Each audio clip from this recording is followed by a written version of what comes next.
stage, Mike Zakarian.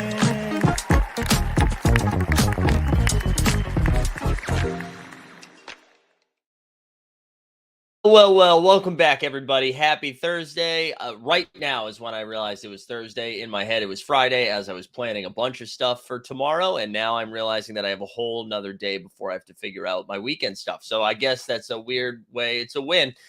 We get a fun one today. We're going to talk some Sorare. Sorare had a big old, I don't know, do we call it a roadmap type announcement on the football side of things? And we're probably a month away from getting some basketball information. And so I thought it'd be fun to have Andrew come on and we can just kind of talk a little bit about the soccer side of that reaction, how we can maybe prepare for basketball, maybe do a little tinfoil hat shit and stuff. So that's going to be fun.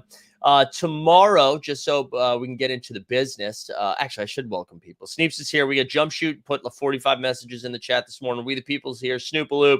We got Borland, Boudevine, courtside. Shiggins is accusing people of cheating and hoop grids right away, which is good. People probably are cheating, but it's not surprised that to me that you're getting smoked. Backtrip is here. Veronica's here. Courtside, don't you worry. Live before lock, we'll be back twice a week.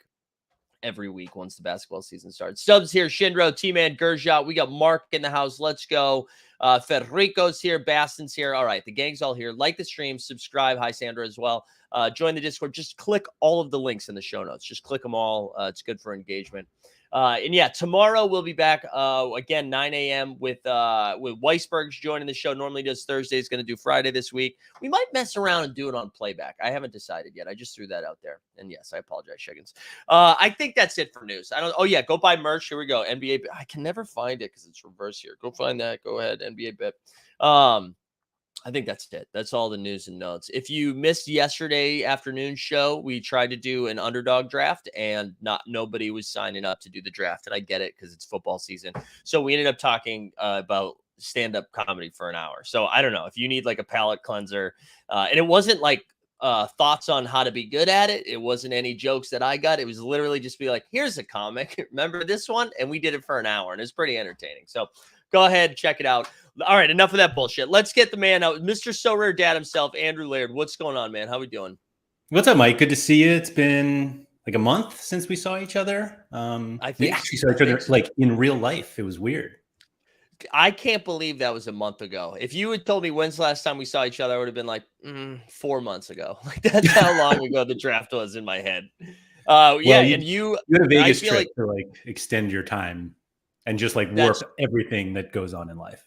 That's true. I'm glad you brought up the draft because before we dive into Sorare, I do think I feel like we have to have a little conversation about how the entire Villanova University is playing for the New York Knicks right now. So like your worlds are combining into one big fandom. But the thing about the draft that I remember is you being like, I would like to go home. Can Cam Whitmore please get drafted?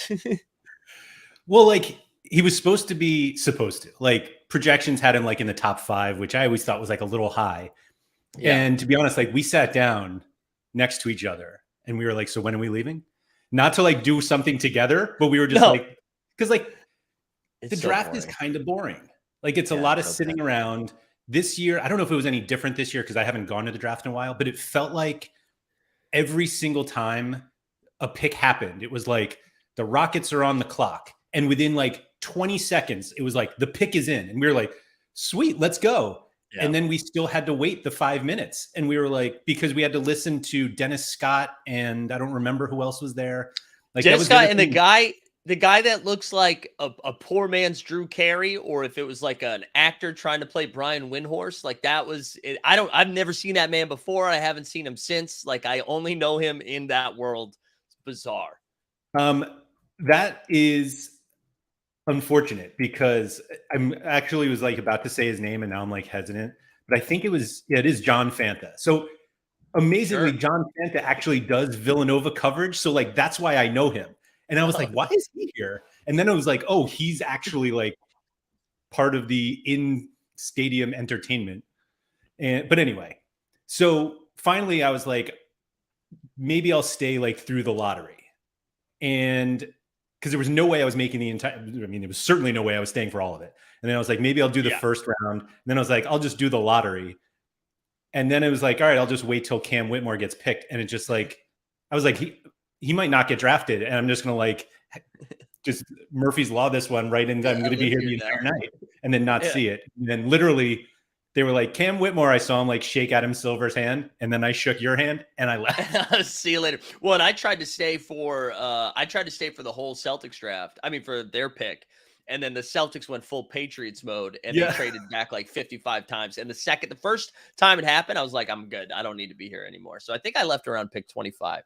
Yeah. Anyway, enough about the draft, but about the Knicks. How are we? Are we just like super excited? They could win 4 games and you don't care because DiVincenzo, Josh Hart, and Jalen Brunson are back together again? There we go. No. Mike, we're going 82-0, and in the regular season, then we're winning the whole. We're never losing another game. Villanova guys don't know how to lose games, so we just. You got to fire Tibbs and hire Jay Wright immediately. I think you just get the whole squad back together. So there is a tremendous amount of. I'm making this sound a lot bigger than it is, because there is like a decent amount of Villanova alumni in the New York area who are Knicks fans. So like the idea that a lot of these Villanova players are playing in New York, like there is chatter about it. And there was an interview that Jay Wright did a few years ago where I think it might have been a Barstool one. I don't follow those guys, so I don't know, but I've basically seen it on Twitter. But they were like, would you ever coach in the NBA? And he was like, yeah, it's not really something I ever really think about. And they were like, there was one team you could coach. And he was like, it would be the Knicks. He's like, I love Madison Square Garden. And like, this happened years ago. And yet now it's like everyone's like, no, he wants to coach the Knicks. And apparently he has turned down the Sixers job like multiple times. He's from like the Philly area. He still lives there. Like he still works at Villanova. Like even though he doesn't coach there, he's like, I forget what they call him, but he's around the program. Yeah, he's like the celebrity. I'm friends with a guy in Eruzione, and if you know that name, his dad is the dude who scored the game-winning goal against Russia in the Miracle on Ice, and he works for Boston University as a famous person. Like they're just like, hey, listen, we need to bring a famous person out because we're bringing money. And Mike, are you available? And Eruzione goes out there and he's like, hey, yeah, like, do you believe in miracles? And it's exactly the same. And they definitely like still use him like for recruiting. It's like, hey, we still have him here. You're not going to play for him. He's around. But he's around. Yeah. But anyway, so there's all this whole like he's going to take over for Tibbs, but he also is very clearly not wanting to coach anymore. And I don't think the way that he coached makes sense in the NBA anyway. No. Like the Brad Stevens jump was like a total outlier. Like you shouldn't be a good college coach and like almost immediately be a successful NBA coach. Right. And so I think he's fine. The Pitino. Yeah, it's usually Pitino. Yeah. All right, let's dive into enough Knicks talk on this channel. Let's talk some of the Sorare stuff. So I saw Sorare had the big announcement last week. Would you qualify that as a roadmap? Is that how they said? Was it like a roadmap for the upcoming season? Did they use that phrase? They definitely used that phrase, and I would have not used it. I love that. And so for context, I read some of it, but I didn't really, I don't play on the football side enough. So I was more interested in like the reaction of it, because I feel like there's probably stuff we can parse out that be like, oh, this could transfer over to the basketball side of things. And if not, or this won't. And I listened to a little bit of John Nelson's show on it as he was doing like a live read and react to it. And he's great. Cause I feel like we only see, if you don't watch Nellis regularly, we only see like big, shiny, flashy, like, holy shit, I just gave away a whole stadium, right? Like stuff like that. And it was so great to just watch him be like, who cares? This is dumb. Like as he was like reading through it. And I love that because I feel like I am the Top Shot version of that. So it was like refreshing to see somebody on the other side. But enough preamble about that. What was, I guess, like your initial reaction? Anything you want to like highlight before we talk about kind of like the community at large's reaction? Yeah, so I think the most recent roadmap update, what they called it, is actually not that it was nothing, but like a few months ago, they introduced basically this collection game.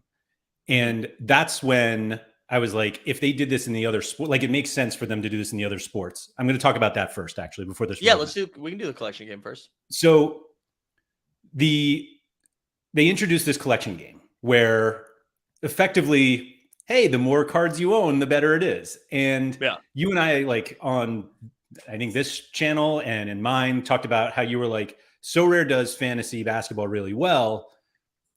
Don't become a collectible. Like, don't push that. Right. And I've got really bad news for you, Mike. Yeah, I know. Pushing the hell out of it. So basically the way it works is, and it's, I don't know how it would work for the NBA, but it seems like it should work. But effectively, the more cards that you buy from a specific team and the specific year of that series of cards, the more bonus you get in the game. So it's actually like an XP bonus in your fantasy scores. And so the way that they are basically making collecting important is that it's actually affecting the fantasy game. And yeah. So you can keep going. Sorry, I keep going. So basically the way they do it is if you have, if you're like a Manchester United collector and you have every Manchester United card from the same year and the same scarcity, you can get up to a 5% bonus on every card that's in that collection. And so the way that they've done it, I think, is a little difficult because it's like if you have cards from different years and they've always been like, hey, once you own this card, you can use it forever. But if you have like a 2022 Manchester United card and a 2023 one that's going to come out, like those are not in the same collection. And if you have 10 limiteds and 5 rares, like those are in different collections. And so they actually don't affect each other. But basically it's collect your team and get a bonus in the fantasy game. And if I jump in just for a second, please. I get it. I get what it is. I mean, honestly, for anybody that was in Top Shot, it's like, oh, if you collect your team, if you get every single team member, your cards are now worth a little bit more. Your moments have more value, so you can get in more pack drops or whatever. I get the idea behind it. I don't hate the idea that if you're like, hey, like Borland, for example, told me this morning he picked up a Rudy limited because Rudy is like a solid, like his L10 doesn't go too crazy one way or the other. He's like pretty consistent. It's a good guy to have on the team, right? And he's a Wolves fan, so maybe he wants to scoop up a bunch of more Wolves cards. I get the idea of like the fandom aspect of it. I think when it gets a little tricky is if it starts impacting how you can perform in the game. To me, that changes what's special about it. And I guess like the one thing, if you want to talk about the champion contest, that's kind of like you need to have a bag, right? You need to drop a bag to perform well in the champion contest, whether it's in limited, rare, whatever. You need to go buy one of those big time MVPs. Sure, there's outliers, but for the most part, that's what you need to do. What I think the ultimate equalizer is these contender tournaments where it's just like you could spend more, like 10 times more than I do, but it's not about like buying the most expensive, the most prolific player because you have all these cap restrictions, right? And I think to me, that was cool because if you were relatively new to the platform, if this was your first time messing around with it, you could spend this, you could compete right away. And I think by doing something like this, it removes the leveling of the playing field in those tournaments. And I know it's by like a small fraction, right? Like I know you have to really spend a ton of money. This is probably impacting the people in the super rare spot more than it is in like the limited spot. I just am like, I keep going back to what I said initially, I think on your show. The way they become known as a collectible is by being the best fucking fantasy game, right? Like if they are the best game, then all of a sudden it like works its way backwards. And now I think putting any emphasis on anything that's not the game or that makes the game more confusing or less like equal, whatever. I don't know. I just think I just don't, it's not my favorite. It's not my favorite. So that's exactly what I expected you to say, to be honest, because, well, just because we basically had talked about it before, that forcing collection doesn't make something a collectible. It just forces buying. And so they did introduce like the collections, like the team collections on Sorare, like Sorare NBA, like you can go to your team, your page. And if you have it, like I have a bunch of Knicks cards and so they're all in a collection. What's kind of very different from those is they mix the scarcities. So like if I go to my, like happen to be looking here, like on this page, I have a limited RJ Barrett, a rare Jalen Brunson, and a super rare Ryan Arcidiacono. There we go. I had to, but anyway, Ryan forever. But like those actually wouldn't be in the same collection on the football side because they're different scarcities. Right. And so basically what it's forcing you to do. And I say forcing as if like you have to do, I mean, obviously you don't have to do this.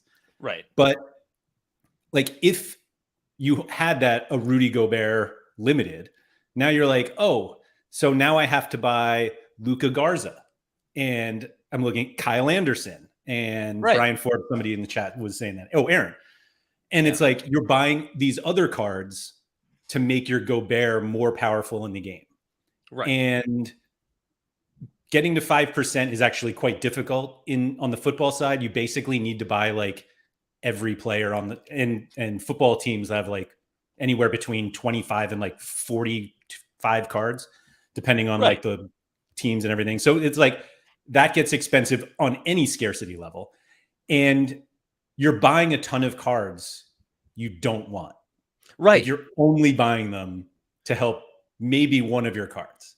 And it's not it's not because it's a collectible. It's not to be like, oh, wow, no, it's not. And even buying all of these collectibles doesn't give you something more collectible. It just gets you an extra point into the game. And so like to call it a collectible, I'm always just kind of like, why? So the collectible part of it is accentuated a little bit on the football side because of what they did with this Liverpool experience. Now, they haven't really taken advantage of it yet in terms of like offering it to everyone. But basically what they did was they found like their top Liverpool collectors. So it was players who had spent hundreds of thousands of dollars on Liverpool cards, or people who, you know, if they had 30 cards total and like 25 of them were Liverpool and they were all limiteds, like, so they invited a bunch of people to literally go play at Anfield. Like they played on the field. And you and I are talking about this. We're waiting for our invitation to go play at MSG. Yeah, but I think I'm ready. But I think that's part of, like, if you're the top Knicks collector, you might get an opportunity to play at MSG. And I think they're really trying to take advantage of the opportunities that they have to give their users of like, hey, we can send you here. And if you do this, and it's not just, you know, beat 1,000 people and win NBA League Pass. It's, hey, you've collected all these cards. We'll let you do like a meet and greet or whatever it is. Like they have access to things and they're like slowly starting to give those away. And I think collecting is actually the way that they're going to do it instead of winning it in the fantasy game, which maybe that makes you think you should bet. Like, I think their idea is like, if you owned all of the Timberwolves cards, like you must really love the Timberwolves. But like, there are football cards I own. Like I have an FC Soul collection. Like I'm not going to Korea anytime soon to watch a game in Seoul. I mean, I guess if they sent me there, I would, but like I'm doing that because it's helping me in the game. And so I think there's no way to tell whether I live and breathe by Korean football or not. I don't. Right. But they have to figure it out. It reminds me, it really does remind me of when Top Shot was like, hey, if you collect an entire team, you get an extra boost in what those things are worth, which will in turn either get you potentially an opportunity to like go to MSG for a game, or maybe it's access to an upcoming pack drop. But what it ended up doing was it created this like false sense of value. And then when the rules changed, the value was undercut. And so like the thing that propped it up was taken away and now it's no longer propped up. Then it just kind of creates anger. So, right, if they, maybe they run this out this year and you have a bunch of people buying a bunch of Knicks moments for that reason. And then they're like, oh, this act, you know what? Maybe it's more about performance in the game than it is about collecting Knicks. And you had all these people make all these purchases that now it doesn't matter. And listen, that's like a hypothetical. They don't do that. Maybe they don't do that. To me, it's just creating, I don't know. And I'm seeing Courtside in the chat too. He's saying it's very easy to get 1%, very difficult to get 3%. So the difference is 2%, which would be 1.2 points on a 60 game week score. It's not a big deal, just fun extra strategy. I get it. I get what you mean. It doesn't seem like a big deal. I think creating anything that, and maybe we shouldn't even be talking about new people coming to the game because maybe just focus on the people who are here and I should shut up. But anything that creates another level of confusion for the entry level type games in the limited, because they don't want you playing the free game. They want you to spend money to get into the limited. Anything that makes that more confusing or more like, well, if I don't drop 5 ETH, I have no shot. Once that idea is out there, I think it's tough to talk anybody into playing with it, you know? Yeah, no, I think you're definitely right about that. And back to the point by courtside, like the 1.2 points is nothing until like you miss out on a reward by 1.3 by 1.1 points. And it's like it doesn't matter until it matters. And I've always been of the opinion that people are actually overplaying this collection bonus, that they're going to end up playing like worse cards because they have this bonus, whereas like you should just play the better card even if it doesn't have this extra bonus. Like people are going to end up making bad decisions because of the bonus, which theoretically makes it better for people who are good at the game and like understand that. So maybe it's a positive in some way. Yeah. I think it is a little confusing, but I'm more on the side that it's confusing because we already know what the rules are. And that if you're just learning what the rules are, That's fair. It's not quite as confusing. Because it's not a change, right? That's the only rule they're aware of. That's a totally fair point. Totally fair point. So with this new roadmap update that they had there was something in it that is super confusing that I would say that the reaction to it was like 80 to 85% negative. And it's this idea, they call it a fitness bonus. Oh, I love this. I love this because it's like my card got tired. So apparently they took this out of FIFA.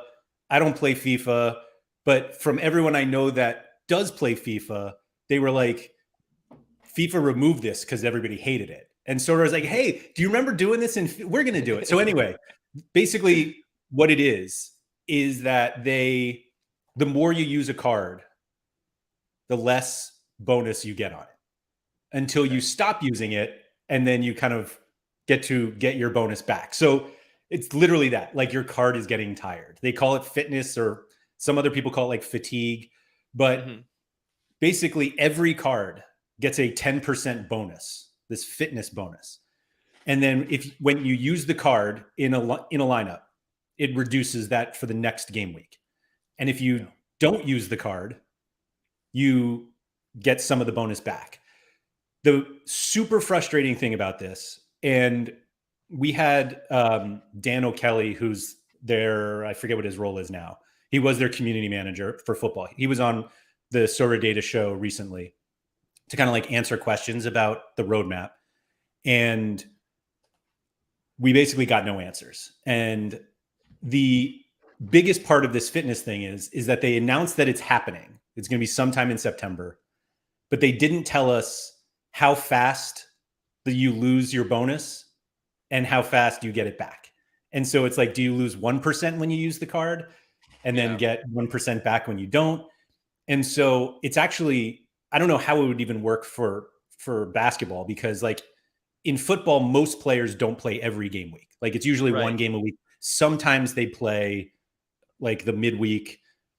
And so it's like the best players on the best teams play weekend and midweek. And so everyone's like, so I'm just going to never have full fitness on these guys because I want to use them all the time. Right. And they are also doing this like physio center, where if you don't use the card, you can put it into the physio center and get your fitness bonus back. But so the like biggest training? thing is, it's back to training, physio. But this is the kicker, is you could bypass that and just buy your fitness back. Oh, bye. And so this is the introduction of like microtransactions on Sorare. And they're they were very open about this, that they were like, this is a new revenue stream for us, that if you had a card that was at 10% and it goes down to 9% because you used it, you can pay them to get it back to 10%. They didn't tell us how much it would be, but it's there. And so they now basically, cards now have 4 possible bonuses on Sorare Football. You have just like the regular XP, which is like the longer you hold a card, you get XP for it. You have this collection bonus, which is all the players from the team that you don't want, they contribute to it. Then they have this fitness bonus where you get the 10% and then it depreciates at some point and appreciates in a way that they haven't told us yet.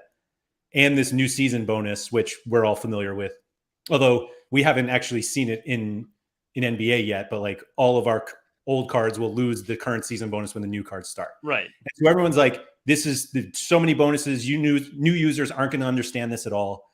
And I've been arguing that I think new users are going to be fine because ultimately all we see is like one bonus. And so right. you can probably, this card now has 20% bonus and you can hover over it and see the breakdown. And I'm guessing they're going to be like, click here to make your bonus higher. And you give them $5 and you're back at it. Yeah, it does feel unnecessary.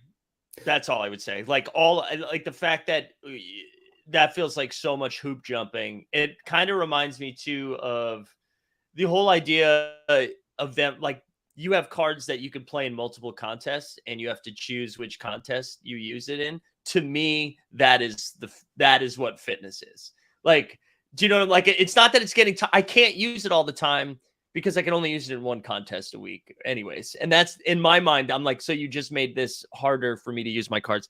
I guess I get it. I appreciate the like open honesty that they were like, listen, we need some fucking money. And that's how I appreciate that. Like, instead of being like, no, this will actually make gameplay that much better.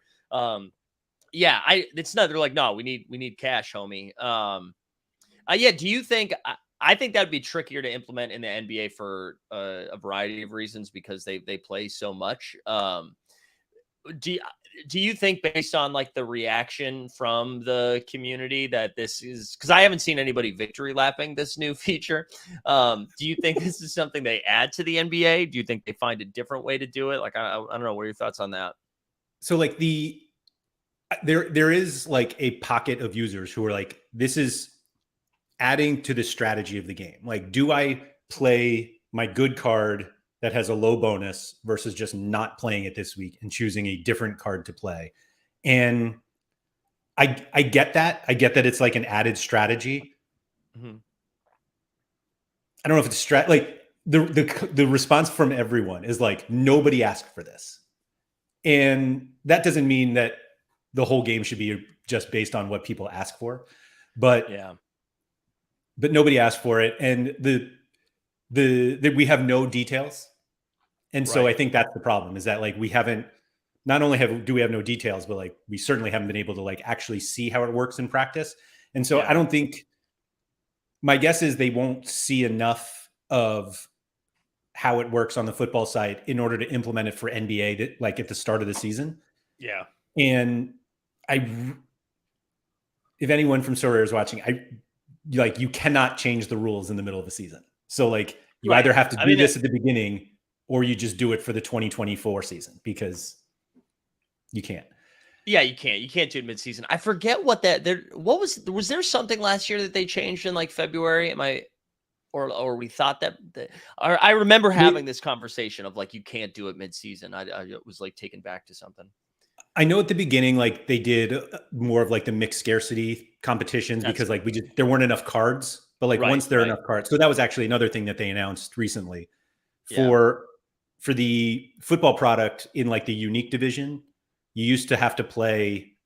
You could enter a lineup in the unique division with 3 uniques and 2 super rares. And they announced that like there are enough uniques on the platform now that we're moving it to 1 super rare. Like you have to play at least 4 uniques. 4 uniques. And so like, I get that. Like the baseball one right now, if I remember correctly, I don't play in the super rare division on baseball, but I'm fairly certain you can enter. So baseball's 7. You can enter 4 rares and 3 super rares in the super rare division. And it's like weird that like you're playing more rares in the super rare division, but but that's it. I don't know. I see how it would work and how it would not work. Sorry, I might have froze. Either I froze or you fuck. Sorry, I froze up there. I thought, I wasn't sure if it was you or me, but it was me. I froze. My bad. I'm curious if they mess with the training thing at all. I mean, the physio thing at all. That was like the biggest thing that I saw Twitter reacting to. Is there anything else that is there anything else that you took away from it that you were like, oh, this might be interesting if it moves over to the NBA and MLB side of things? So not in terms of gameplay, but they are apparently, I think we've been told an update is coming this week, and they usually announce things on Thursdays. So it could be today, but they're supposed to have details about the cash wallet. And Oh yeah. like that, a lot of people are very excited about that. It seems like it's actually, well, everybody thinks we're going to get this like rush of users because like you'll be able to like deposit cash on the site instead of having to deal with ETH. And that's a plus for a lot of people who like just don't want to deal with crypto. Like I get it. We kind of joke around that like it's funny how a cash wallet is now going to be like the thing that brings this Web3 company to the moon. Yeah.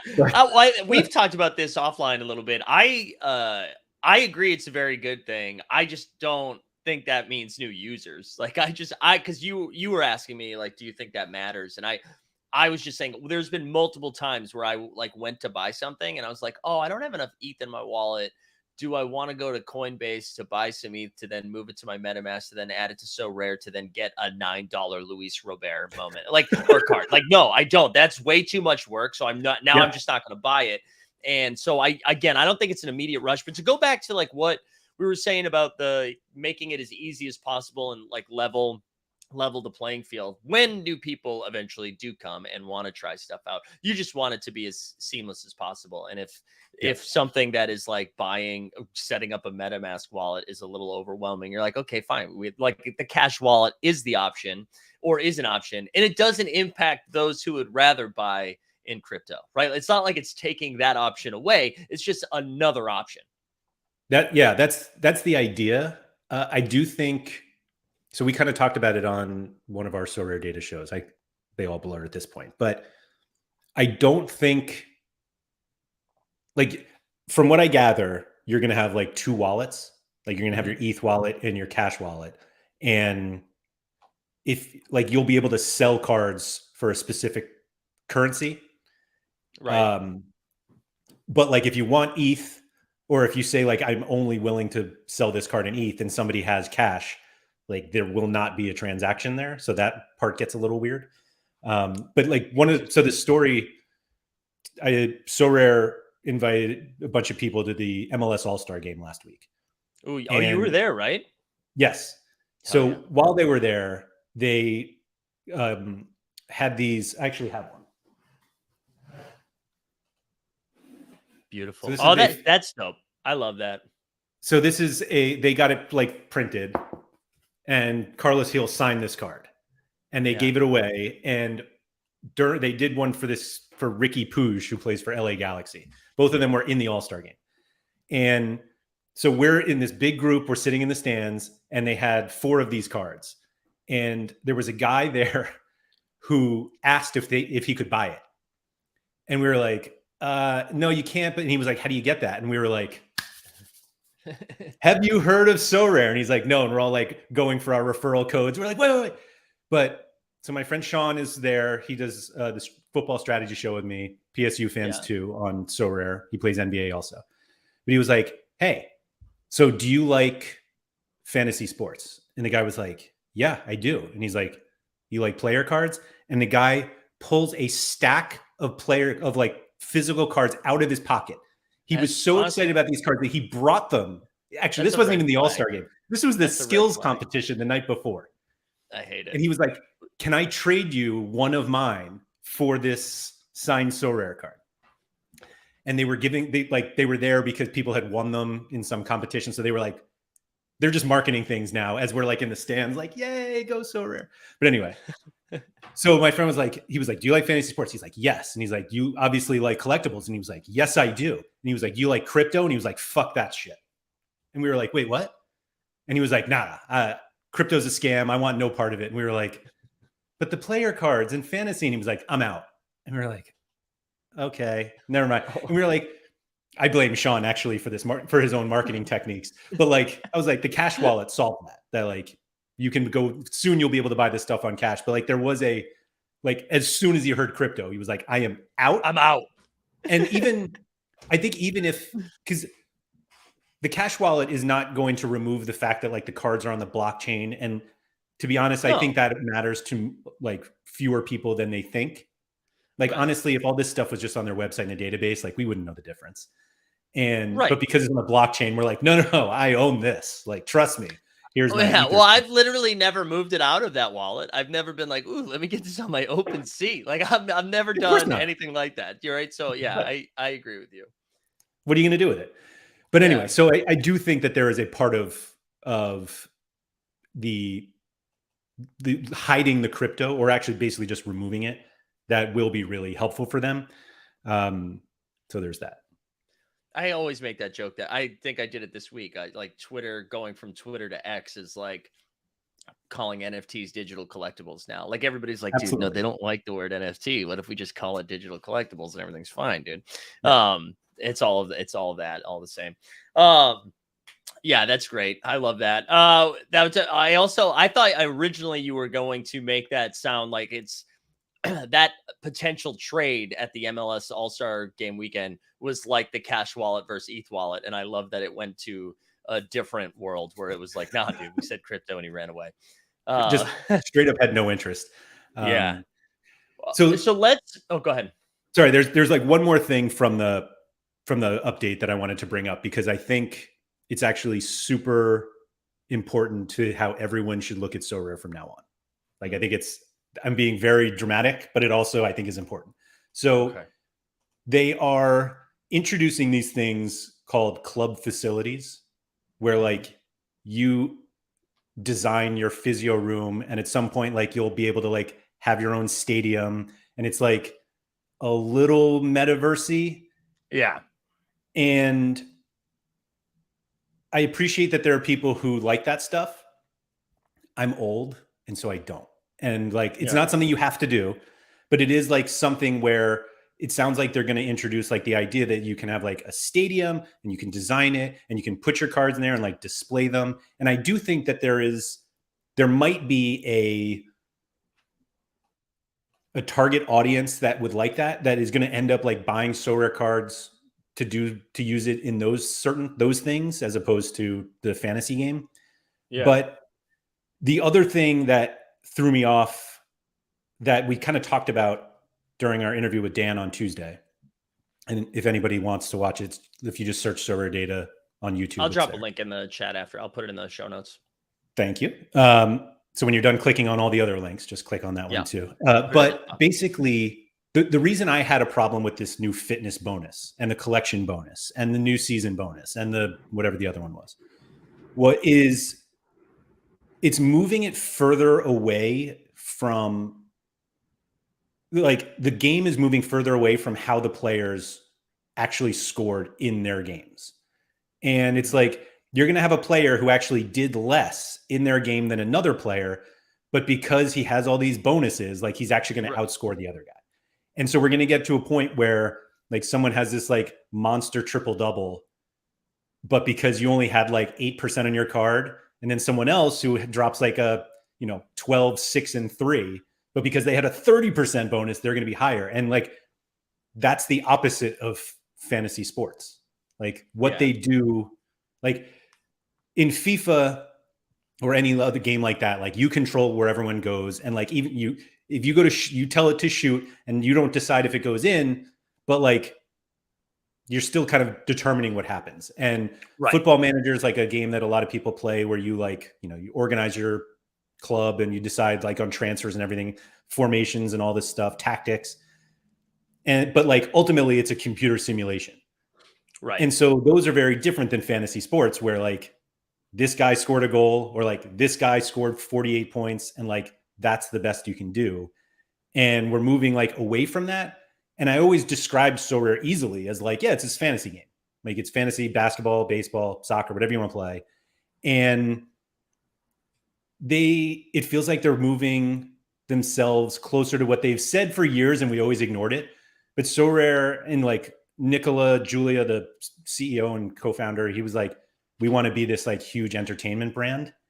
Right. And like they want to revolutionize fantasy sports, but it feels like they're revolutionizing fantasy sports on their way to becoming an entertainment brand. And it seems like they're gamifying this a lot now, which is going to like excite some users. it's also going to like piss off a lot of existing ones who have like played the fantasy game and like came Yeah, here to play fantasy sports. And now it's going to I be a little like different. I like those things. I like when there's opportunities to do other stuff. But I totally agree with you that if it's like taking away from what makes you good, has made you successful, like that, to me, that's just like taking your eye off the ball a little bit. And I like this whole idea of building out your own like trophy room or card collecting room or whatever. I think that's cool. And if that's something that you like to do, I think you should be able to do that. I don't think that should make your champion lineup in the rare division get you 10 more points because you'd set that up. Like, I don't think that, to me, that's just like checking off boxes to check off boxes. And I don't necessarily think that is like making the gameplay a little bit better or a little bit sharper. Or like, listen, if you want to do something, make if by doing this thing, you now have access to play in the trophy room tournament. You know what I mean? Like making a separate thing for the people that do it. And that's, it's almost like creating another like gatekeeping tournament. I'm fine with that idea. But if that is now making your other ones stronger, like I totally agree with you. Like if it is not about a fantasy basketball performance deciding who wins tournaments, then I'm like, what are we doing? Yeah. And that's not to say that they won't do that. Like it's pure speculation that what they do on the football side will be done on the NBA side.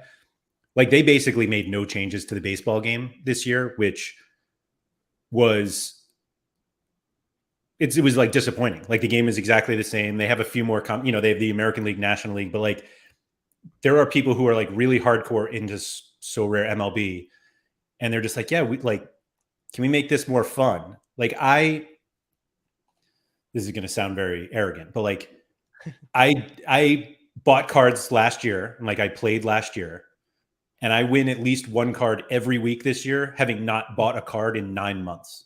That's great. And like, it's pretty good. I don't know if that's good gameplay. Like they're not making, from a business perspective, it's terrible because I bought nothing. Like I've spent no more money. And granted, I lit plenty of money on fire last year in order to have the cards now. But I've been given no incentive to buy cards. And it's not to say that like everything's about buying cards, but like that's how they make money.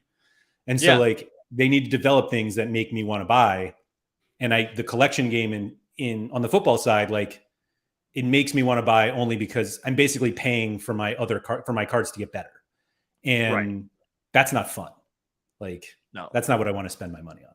And so the NBA, like, I don't know what they're going to do, but they have like, there really hasn't been much crossover between NBA and football. Like literally like one office is in Paris and one is in New York. And I don't think that they do much together. No. And so like, there's no reason to think that because it happened in football, it's going to happen in NBA, but the collecting stuff, like fundamentally makes sense to me that they would do it because it's like, hey, we're just going to make you buy more cards because it works.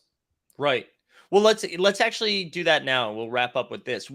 Is there, if you little pipe dream action, what do you think, or what would you like to see if anything like new is implemented for the new season? Because I imagine, I feel like this is a little bit different than football coming out with a new season, because this is like, they now have been able to pull in all the data from like the first go at it. And I'm sure they have a lot of thoughts of what worked and what didn't. And so the second season, I do expect to see some movement, some changes in things. I don't know. Is there anything that you would like to see with this new season? I think what we all wanted and we all still want are just like more competitions. Yeah. Like I think like an under 23, like they have an under 23 and on the football side, I don't know what the number is, like what the age limit should be for NBA, because guys just start like younger and younger. But like something like that, I think makes sense. Like they added American League only and National League only on the baseball side. I think they did that because like NL only leagues have existed forever. And like, they were like, oh yeah, that's easy. I don't think like Eastern and Western Conference is fun at all. Like it. Yeah.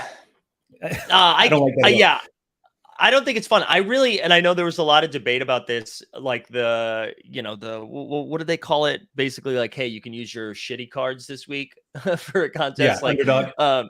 The Underdog. Like I just like more stuff, so even if it is, I think Eastern Conference and Western Conference is kind of boring, but if you just put it out there every week, and I can make with my leftover my cards an Eastern Conference tournament versus putting it into a training lineup. Like, I'm here for that. I actually had met with them about something else last week, and they were like, what would you like to see? And I was like, just more contests. Like, just give me as many contests as possible. And I get it's a little tricky because then you get into rewards, and are we just rewarding cards?